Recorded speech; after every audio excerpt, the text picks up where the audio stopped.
mengenai suami, misalnya banyak yang sekarang, aku pengen nikah sama bule, kayaknya bule lebih pengertian, lebih perhatian, lebih bla bla bla. Yes, ya banyak bule seperti itu. Tapi ya banyak juga orang Indonesia yang seperti itu. Banyak juga orang bule yang juga jahat. Banyak. Benar.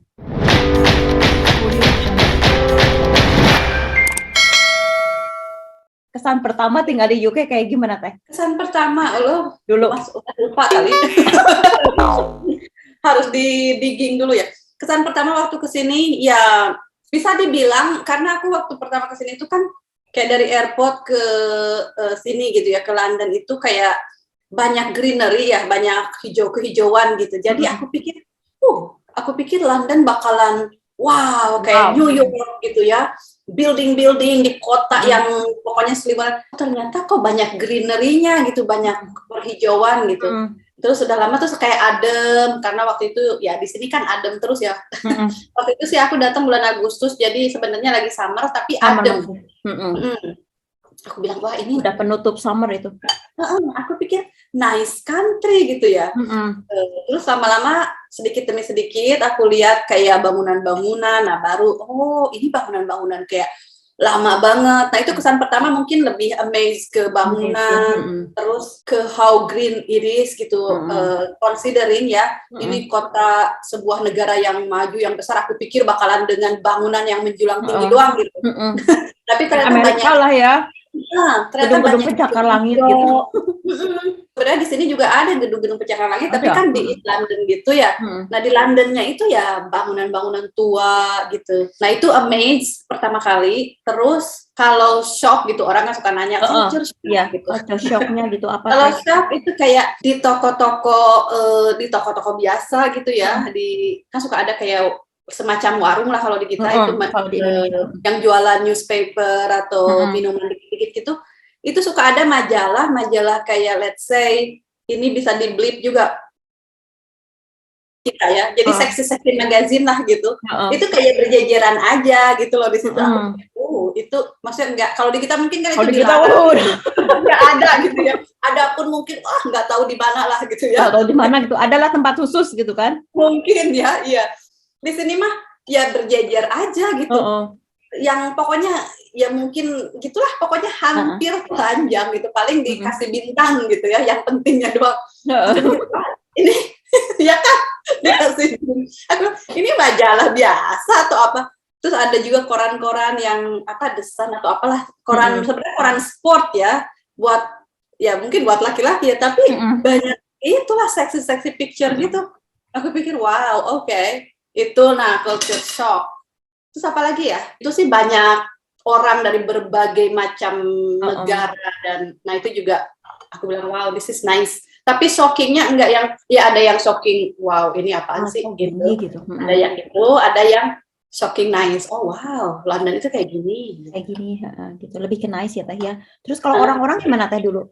Aku tuh alhamdulillah ketemu orang-orang itu baik. Makanya banyak yang nanya, Teh pernah dibully, pengalaman dibully, gimana kita minoritas, bla bla bla. Alhamdulillah mungkin ya selama ini ya 21 tahun ini, mungkin ada 2 atau 3 kali kayak merasa sedikit ada semacam racism gitu ya.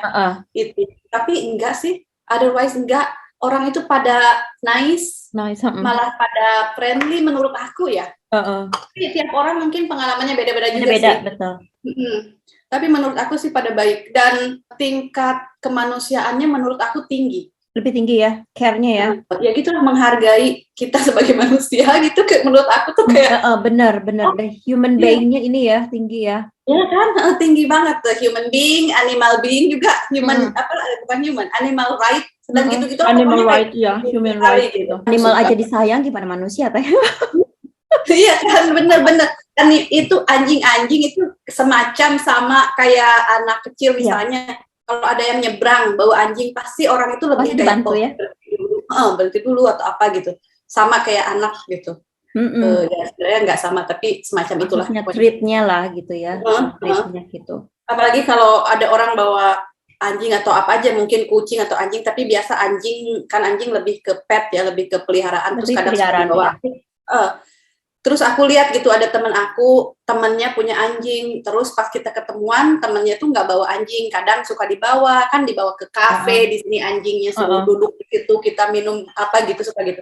Nah suatu hari nggak dibawa anjingnya. Si orangnya itu nanya gitu, oh anjing kamu mana? Misalnya namanya siapa gitu. Oh si itu mana? Aku pikir siapa? Itu anjingnya dia. Oh dalam hati aku gini, oh jadi anjingnya harus ditanyain ya gitu. Kayak anak kalau kita, oh kakak Duta sama Monica gimana kabarnya? Noya itu udah dibawa gitu kan di sini gitu. Tanya, si itu mana gitu. Tapi pikir anaknya. Kayak gitu. Sama di sini juga ya kayak kucing gitu, pokoknya peliharaan yang mereka udah tahu ada namanya gitu. Mereka pasti nanya gimana Zumi sama Lexi. Awal-awalnya aku jadi agak kikuk gimana gitu teh. Baik-baik aja. Aku pikir oh lincah, kadang-kadang seneng gitu ya kayak gitu. Satu lagi ya, orang-orang sini tuh nggak kepo ya teh ya? Enggak. Ya mungkin kepo juga tapi ditahan. Tapi ditahan karena mereka kan respect ya. Mereka tuh respect. Mereka tuh nggak mau mengganggu privasi orang, karena kan ada orang yang tidak mau share gitu gimana perasaannya atau segala macam gitu. Tapi orang sini tuh kalau kita minta tolong kita cepet ya teh. Misalkan kita membutuhkan pertolongan, mereka tuh care-nya aduh nggak hitung-hitungan deh. Gitu. By the way, aku udah habis ya ini. Tinggal aku mah ngobrol sambil hap no problem ya, makan nomor 1. Kan kita di kafe teh. Di kafe Andini sama kafe Noi. Jadi guys, sebenarnya mungkin kalau kita lihat namanya manusia di mana-mana ya sama ya, di negara apapun ada yang baik, ada yang jahat. Di sini juga sama. Tapi alhamdulillah aku mungkin bisa dibilang 80% atau I don't know what persen, tapi kebanyakan baik. Pengalaman kebanyakan baik gitu. Jadi alhamdulillah. Tapi ya bukan berarti wah orang Inggris mah baik semua, orang mana ya sama aja sih. Ada orang baik, ada orang jahat. Kayak di Indonesia juga tergantung kitanya ya, kita tetap harus hati-hati. Kita juga harus bawa diri ya kayak, jangan mentang-mentang oh ini orang-orangnya pada baik terus kita pada ngelunjak atau gimana gitu, memanfaatkan keadaan kebaikan orang lah kayak gitu. Kalau itu mengenai suami misalnya, banyak yang sekarang aku pengen nikah sama bule, kayaknya bule lebih pengertian, lebih perhatian, lebih bla bla bla. Yes. Mbak ya banyak bule seperti itu, tapi ya banyak juga orang Indonesia yang seperti itu. Banyak juga orang bule yang juga jahat. Benar. Ada dasarnya ya manusia ya gitu, sama ada yang baik kan. Jadi cuman kalau kalian suka dengan bule karena mungkin I don't know, banyak baik. Tapi ya kayak kita kan pengalaman ya Teteh, apalagi ya pengalamannya udah wow gitu yang namanya tentang pernikahan bule, karena kan ini kita ngebahasnya tentang perkawinan campuran nih, dan banyak di luar sana gitu yang pengen banget ya, mungkin ke Teteh, apalagi ke Teteh yang followernya udah banyak gitu ya, pasti udah Teh pengen sama bule, Teh kenalin dong Teh gini-gini. Kadang-kadang kita ngedengerin kayak gitu ya Teh ya, karena mereka faktanya mereka nggak tahu nih kalau sebetulnya bule itu ini gitu pada dasarnya. Sama aja kita menikah sama orang lokal juga kan, orang lokal orang bule, cuma mungkin prepare-nya aku pengen yang kayak bule karena mungkin ada tergantung niat masing-masing ya, sukanya bulenya mau karena apa, untuk pengalaman atau yang hal-hal yang lain kan beda-beda Teh tujuannya kan, orang yang mau sama bule atau untuk memperbaiki keturunan pengen mata biru tapi nggak bisa ya. Itu yang penting kalau cari suami yang penting nomor 1 pastinya yang baik lah, yang baik, yang sayang sama kita, care sama kita. Lain-lainnya kan bonus misalnya. Ganteng, oke. Benar. Banyak duitnya, oke. Gitu. Terima kasih gitu. Cuman memang ada kadang-kadang setiap negara kayak ada apa sih dibilangnya, tipikal. Kayak misalnya, kalau orang bule itu orangnya mandiri misalnya gitu, atau mereka senang bantu istrinya di rumah. Mungkin itu bisa dibilang oke, kebanyakan. Kalau di Indonesia kan growing up-nya memang kita mentalitinya seperti itu. Suami kerja, keluar. Gitu. Pokoknya istri tak di rumah aja ya gitu. Gitu. Tapi sekarang mah banyak orang Indonesia juga yang udah suaminya ikut andil kan ya? Suaminya juga bantu di rumah, istrinya bekerja malah gitu kan. Banyak. Sekarang sih udah mulailah balance. Udah equal lah ya. Nah, ada yang tadi pertanyaan tentang selingkuh ya. Jadi lebih tepat stylenya bagaimana Teh Andini bisa recover gitulah dengan experience before gitu. Jadi langsung aja ke channelnya Teh Andini. Jadi lebih tepat gitu. Di sini tuh garis besarnya aja. Karena sekarang tuh banyak sekali yang penipuan-penipuan gitu Teh, kayak bule scammer. Mungkin sekarang itu akses untuk mendapatkan bule itu banyak ya. Banyak kasusnya yang ditipu lah, segala macam mereka menggunakan itu. Ada yang dijadikan objek. Walaupun hanya foto kayak minta foto inilah, foto itulah gitu, foto yang bagian-bagian yang tidak harusnya di-share gitu. Udah tahu kalau yang kayak gitu-gitu udah nggak bener gitu. Terus mau aja, tapi kan dia udah pokoknya janji mau gini-gini. Terus kamu kirim yang kayak gitu-gitu. Aku pikir dia mau serius gimana kalau dia sebar lagi ke yang lain. Nah, itu yang istilahnya perempuan tuh prepare banget dari segala segi gitu. So, menurut Teteh gimana nih kalau baca-baca di kasus-kasus grup gitu kan di Facebook tuh kawin campur juga banyak. Ada juga yang anak yang udah punya anak itu langsung merinding disco gitu tak kalau baca. Gitu. Benar. Iya, hati-hati, apalagi kalian kalau PDKT pengen banget, pokoknya aku pengen bule gitu, hunting bule ke sana kemari. Ya balik lagi pokoknya dari orang mana aja sama, ada yang baik ada yang jahat, itu pertama. Kedua ya kalau udah ada sebenarnya kata hati kita itu selalu mengingatkan sebenarnya ada yang mengganjal gitu. Misalnya kita ini banyak banget seperti Noe bilang tadi yang scammer ya, apalagi yang minta uang itu tuh banyak banget, ya ampun. Itu please guys, I mean you are very smart woman, okay, you are not absolutely stupid. But when somebody asks you for money for whatever reason, you say no. That's the answer, no. That's it. Apalagi belum pernah ketemu. Apa video call aja enggak, cuman chat, tahu-tahu oh my god, aku sekarang di hospital. Who are you? Kalau kalian punya banyak uang dan mungkin kalian I don't care mau di scam mau apa, aku pengen menolong, ya silahkan. Tapi kalau kalian juga dalam keadaan aduh gimana ya, aku harus minjem sana minjem sini demi ini karena dengan harapan bahwa dia nanti akan menikahi aku, no, big mistake. Biarpun tetapi orangnya baik kok, aku udah 3 tahun sama dia, pernah ketemu belum, jangan. Kalau udah ketemu, udah pernah ke Indonesia atau kalian ketemu di mana, terus kita udah tahu lah, terus mamanya pernah lihat mamanya di video call misalnya, oh iya anu udah kayak menuju ke sana, biarpun baru let's say mungkin belum setahun, terus dia bilang oh my god, my mom in the hospital, aku nggak mau ngobrol dulu atau apa, aku lagi stres, aku lagi butuh duit banyak ya, mungkin bisa dibantu. Tapi biasanya kalau orang bener-bener cinta sama kita, mereka nggak bakalan minta uang, apalagi di awal-awal. No, it's impossible. Dengerin kata Teh Andini ya teman-teman, orang luar itu kalau mereka serius, mereka tuh nggak pernah minta sepeser pun uang ke kita, enggak. No, that is like what? Kayak no, it's just no. Cari sendirilah. Ya, mereka nggak bakalan. Jadi kalau ada yang minta uang apapun itu alasannya, say no. Apalagi enggak Teh, ini dia ngirim barang branded. Oh no. Itu yang lagi hits tuh. Ngirim barang branded, ada uangnya cash di situnya. Jadi kalau aku pinjam dulu uangnya, nanti ditebus, ditransfer kemana, nanti kan ada uang cash di dalam box itu. No. Pokoknya kalau mereka mau kasih, mereka kasih barang langsung nyampe di kantor pos, kita ambil. Ya alhamdulillah, terima kasih ya, itu rezeki. Kalau dibilang kamu harus nebus, pokoknya ada keuangan kata-kata yang harus nebus gitu tuh. Ya, iya, no. Oh, ini rangkuman aja mengenai perselingkuhan. Kalau tidak punya anak atau belum menikah, mungkin I don't know. I wouldn't say it's easier karena ya pengalaman itu nggak ada mudah ya. Maksudnya itu sangat menyakitkan sekali. Tapi jangan sampai trauma karena ya laki-laki kan di dunia ini banyak not fair buat mereka juga kalau kita ngejudge semua laki-laki sama, kan enggak. Kita juga punya ayah kita enggak misalnya gitu kan, ayah kita enggak. Kita juga punya saudara laki-laki misalnya, dan mungkin saudara laki-laki kita enggak, atau teman kita laki-laki. So don't just cap semua, oh pokoknya aku enggak bakal nikah lagi semua laki-laki seperti itu. Jadi menurut aku laki-laki ya beda. Itu satu. Terus ya kecuali kalau enggak mau lagi menikah ya enggak apa-apa juga, kalau happy being single enggak apa-apa. Terus kalau misalnya dilanjutin sama yang selingkuhan itu, diterusin karena orangnya minta maaf, misalnya suami nih ya, suami itu minta maaf, pokoknya aku nggak bakalan lagi, terus ya udah aku mau lanjutin lagi ini perkawinan ini karena ada anak, karena malu sama orang lain juga kan, di kita banyak lah ya kalau cerai itu gimana dilihat sama orang gitu. Oke, jalani, teruskan, tapi jangan dengan perasaan yang terus menerus, maksudnya aduh gimana kalau terjadi lagi gimana, jadi kitanya yang jadi sesuatu yang kayak menghantui ya. Ya menghantui, kalau menghantui ya udah loh. Get out. Jadi harus memilih ya apa dilanjutin apa enggak. Kalau dilanjutin tapi kitanya sedikit-sedikit sedikit-sedikit paranoid gitu ya.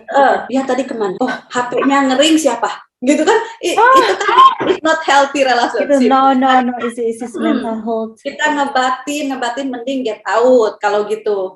Benar. Tapi ya terus kalau misalnya lebih dari satu kali, also get out menurut aku. Ya, kalau lebih karena itu kayak udah karena habit. dia tahu aku kalau gini juga diterima lagi. Jadi relationship ya gampang-gampang susah. Susahnya ya gitu membutuhkan require work in a way. Tapi juga it shouldn't be hard. Kalau kita merasa kayak aduh relationship ini kok berat rasanya ya itu berarti mungkin you are not in the right relationship. Get out juga sih. Tapi ya udahlah, at the end of the day cuman kita sendiri yang tahu apakah kita happy dalam relationship ini atau tidak. Mau yang selingkuh atau mau yang tidak memperlakukan kita dengan baik. Biarpun nggak selingkuh misalnya tapi dia suka kayak kurang respect atau di depan orang suka celutak-celutuk yang nggak enak atau di depan keluarganya. Pokoknya apapun itu yang membuat pasangan less than happy, you need to have conversation. Kita tuh aware banget sama perempuan gitu ya, karena istilahnya banyak sekali perempuan itu jarang sekali pakai logika. Jadi perasaannya tuh terlalu baper gitu. Artinya suatu ketika ada masalah, jadi perasaan dulu yang dibawa, tapi logika tuh jarang dipakai gitu. Nah intinya perempuan itu walau bagaimanapun harus bisa melindungi diri sendiri, harus bisa fight, harus bisa berdiri dalam diri sendiri gitu. Jangan terlalu kalau misalkan sesuatu yang udah ini nggak bener nih, kayaknya nggak bener nih. Jangan cuma ngikutin perasaan kan aku cinta segala macam, tapi kita tuh udah dilecehkan, udah tidak dihargai kayak gitu-gitulah. Jadi harus kita melihat perspektif yang besar yang kayak gini. Harus kayak gini. Harus kayak gini. Dan perempuan itu benar-benar harus stand up, harus speak up. Jangan cuman aduh takut nanti kalau gua ngomong kayak gini nanti dianya gimana, atau aduh enggak deh kayak gini, atau gua nggak ada keberanian, aduh kalau nggak sama dia nggak bisa dapat ini atau segala macam lah yang kayak gitu-gitu. Jadi hilangkan tuh pikiran-pikiran yang kayak gitu ya. Perempuan harus tegar. Teh Andi ini motivation loh. Jadi kalau kalian butuh seseorang yang benar-benar pingin ngobrol tentang bagaimana memotivasi diri sendiri, kontak Teh Andi nih. Yes. Manfaatnya besar nih. Kalian tahu tentang bagaimana kita sebetulnya faktanya dengan bule itu seperti apa. Dan ini juga tentang perempuan yang harus punya power. Kita tuh perempuan supaya bisa dihargain orang. Bisa berdiri dengan kaki sendiri. Mencari pasangan itu harus yang adding to what you already have. Bukan kayak karena aku nggak punya, jadi aku harus dapat dari dia. Nah, mau cinta, mau uang, mau apa, aku menikahkan ke dia karena aku nggak punya ini misalnya. Itu kan udah wrong reason already ya. Salah ya itunya, alasannya. Alasan menikah itu karena kita juga kita memang udah bahagia. Aku hidup bahagia, nemu pasangan. Share together. Sharing kebahagiaan gitu. Ideally ya. Idealnya. Kayak aku mau menikah itu jadi sebuah solusi kepada problem yang kita punya. No. Mau sama siapapun juga kalau alasan pernikahan itu adalah sebuah solusi. No. Jangan nambah masalah baru Teh, karena pernikahan itu sebetulnya memulai masalah baru. Tambah lagi ya. Gitulah lika-liku kehidupan ya, pernikahan banyak lika-likunya juga. Aku tuh selalu mikir gini, kalau 80% happy dalam pernikahan dan 20%-nya ya ada aja lah, kadang suami nyebelin, mungkin kita juga nyebelin, dan lainnya itu wajar ya. 80-20 wajar. Dalam pertemanan pun sama, give and take ya, sama any relationship termasuk pasangan. Kalau kita kebanyakannya ngebatin 80%, happy-nya sedikit. Nah itu harus dikalkulasi dulu gitu, seberapa besar positifnya, seberapa besar negatifnya. Wah udah gak kerasa nih, udah 1 jam. Gak kerasa udah 1 jam ya. Pokoknya poin pentingnya apa Teh? Rangkuman dari sekarang kita ngobrol Teh. In general ini dalam hidup itu yang kita lihat di realita kita itu adalah semua cerminan dari diri kita, dari hati kita, dari perasaan kita, dari pemikiran kita, dari perkataan kita, perbuatan kita, itu semua kita lihat di sekeliling kita. Ada kenyataan ya, reality kita kayak gitu. Sama halnya dengan mencari pasangan alias jodoh. Kalau kita mendapatkan yang misalnya tidak respect ke kita harus lihat lagi ke kita, introspeksi diri. Mungkin ada sesuatu di diri kita yang kita juga nggak respect ke orang atau ke diri kita sendiri. Kadang kita itu nggak respect ke diri kita sendiri. Misalnya kayak aku tuh sering banget orang bilang, suami aku tuh nggak pernah loh beliin aku bunga atau hadiah gitu. Nah, kamu sendiri suka nggak beli bunga buat diri kamu sendiri gitu loh? Ya enggak lah, aku nunggu suami. Jadi kita harus respect diri kita. Kalau kita suka bunga, nggak usah nunggu, beli aja bunga bunga, memanjakan diri. Jadi suami pun tahu, oh istri aku tuh suka bunga ya, gitu. Itu hal-hal kecil aja ya.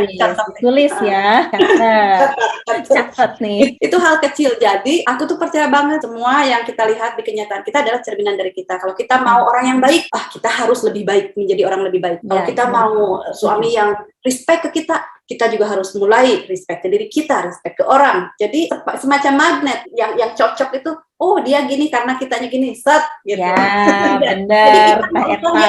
Cari-cari kesana kemari, jadi terattract ke kita. Gitu. Jadi kita tuh harus bikin kita magnetnya dulu ya Teh, biar kita langsung oh yes kayak gitu. Jadi kalau kita nyari-nyari, kemana-mana liar diri kitanya nggak dibenahi dengan baik gitu ya. Kitanya capek, malah orangnya pada lari, ya kan suka gitu. Benar. Mending kita membenahi diri, bikin kita happy, bikin kita cantik, mau olahraga, mau dandan, mau puasa, mungkin udah lahir batin semua di ini ya. Di ini lah, nanti datang itu. Ketiga, kalau yang mengalami kayak broken heart dengan pasangan, kita harus build up lagi diri kita dan jangan trauma. Kalau butuh bantuan, cari bantuan ya, ask for help, mungkin ke psikologi atau apalah ya, untuk kita supaya latihan mental kita supaya percaya lagi atau apalah. Kadang adalah butuh latihan-latihan kayak gitu. Atau mencari life coach seperti Noi bilang tadi.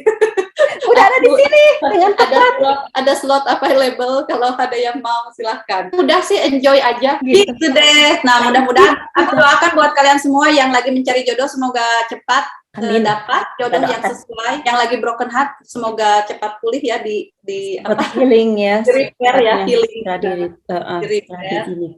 Itu aja. Teh Andini, makasih banyak ya waktunya, kesempatannya. Tadi ngobrol-ngobrolnya banyak banget pesan-pesan positif yang buat kita bisa diambil. Buat aku secara pribadi ya Teh ya, belajar banyak sekali dari Teteh. Sama aku juga.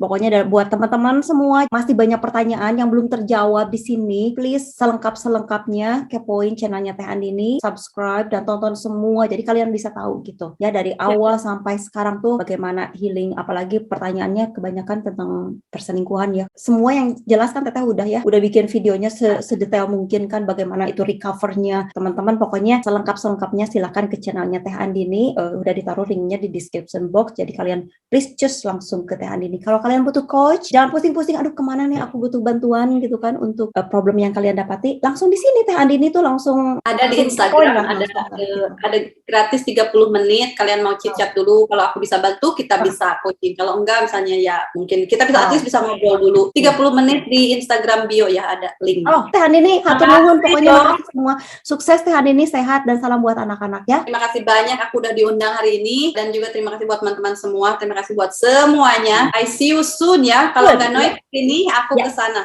Oke. Asik. Aku. Dadah. Bye Teh. Bye.